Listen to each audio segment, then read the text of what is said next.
जय श्री कृष्ण भक्तों। आज हम रसपान करेंगे कार्तिक मास महात्म्य का अध्याय 20। माँ शारदा की प्रेरणा स्वयं सहाय कार्तिक महात्म्य का लिखूं यह 20वां अध्याय। अब राजा पृथु ने पूछा, हे देवर्षि नारद, इसके बाद युद्ध में क्या हुआ तथा वह दैत्य जलंधर किस प्रकार मारा गया? कृपया मुझे वह कथा सुनाइए। नारद जी बोले, जब गिरिजा वहाँ से उद्देश्य हो गई और गंधर्वी माया भी विलीन हो गई, तब भगवान वृषभध्वज चैतन्य हो गए। उन्होंने लौकिकता व्यक्त करते हुए बड़ा क्रोध किया और विस्मित मना जलंधर से युद्ध करने लगे। जलंधर शंकर के बाणों को काटने लगा, परंतु जब काट न सका तब उसने उन्हें मोहित करने के लिए माया की पार्वती का निर्माण कर अपने रथ पर बांध लिया। तब अपनी प्रिया पार्वती को इस प्रकार कष्ट में पड़ा देख लौकिक लीला दिखाते हुए शंकर जी व्याकुल हो गए। शंकर जी ने भयंकर रौद्र रूप धारण कर लिया। अब उनके रौद्र रूप को देख कोई भी दैत्य उनके सामने खड़ा होने में समर्थ न हो सका और सब भागने छिपने लगे। यहाँ तक कि शुंभ निशुंभ भी समर्थ न हो सके।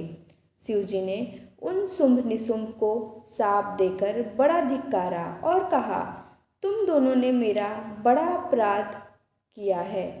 तुम युद्ध से भागते हो, भागते को मारना पाप है। इससे मैं तुम्हें अब नहीं मारूंगा, परंतु गौरी तुमको अवश्य मारेगी। शिव जी के ऐसा कहने पर सागर पुत्र जलंधर क्रोध से अग्नि के समान प्रज्वलित हो उठा। उसने शिवजी पर घोर बाण बरसाकर धरती पर अंधकार कर दिया। तब उस दैत्य की ऐसी चेष्टा देखकर शंकर जी बड़े क्रोधित हुए तथा उन्होंने अपने चरणागुष्ठ से बनाए हुए सुदर्शन चक्र को चलाकर उसका सिर काट लिया। एक प्रचंड शब्द के साथ उसका सिर पृथ्वी पर गिर पड़ा और अंजन पर्वत के समान उसके शरीर के दो खंड हो गए। उसके रुधिर से संग्राम भूमि व्याप्त हो गई। शिवाज्ञा से उसका रक्त और मांस महारौ में जाकर रक्त का कुंड हो गया तथा उसके शरीर का तेज निकलकर शंकर जी में वैसे ही प्रवेश कर गया जैसे वृंदा का तेज गौरी के शरीर में प्रविष्ट हुआ था। जलंधर को मरा देख देवता और सब गंधर्व प्रसन्न हो गए। माँ शारदा की प्रेरणा स्वयं सहाय।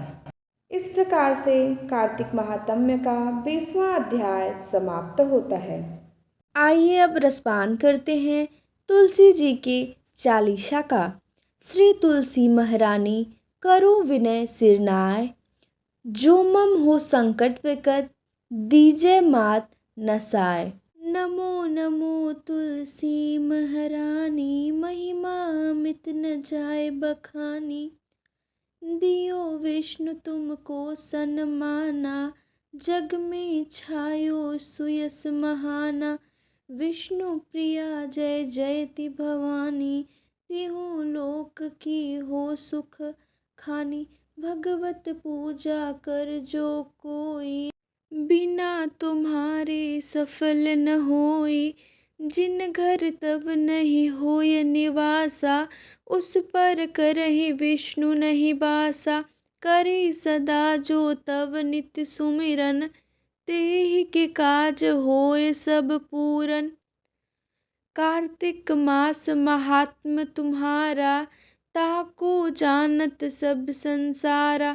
तब पूजन जो करे कुंवारी, पावे सुंदर वर सुकुमारी।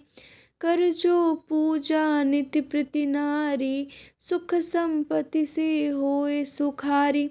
वृद्धा नारी करे जो पूजन, मिले भक्ति होवे पुलकित मन। श्रद्धा से पूजे जो कोई, भवनिधि से तर जावे सोई। कथा भागवत यज्ञ करावे, तुम बिन नहीं सफलता पावे। छायो तब प्रताप जग भारी, ध्यावत तुम्हि सकल चितधारी। तुम्हि मात यंत्रन तंत्रन में, सकल काज सिद्धि होवे क्षण में। औषधि रूप आप हो माता, सब जग में तब यश विख्याता। देव ऋषि मुनि और तपधारी, करत सदा तब जय जयकारी। वेद पुराण तब यश गाया, महिमा अगम पार नहीं पाया। नमो नमो जय जय सुख कारिणी, नमो नमो जय जय दुख निवारिणी। नमो नमो सुख संपत्ति देनी, नमो नमो अघ काटन छीनि। नमो नमो भक्तन दुख हरनी, नमो नमो दुष्टन मन छेदी। नमो नमो भव भार उतारनी, नमो नमो परलोक सुधारनी।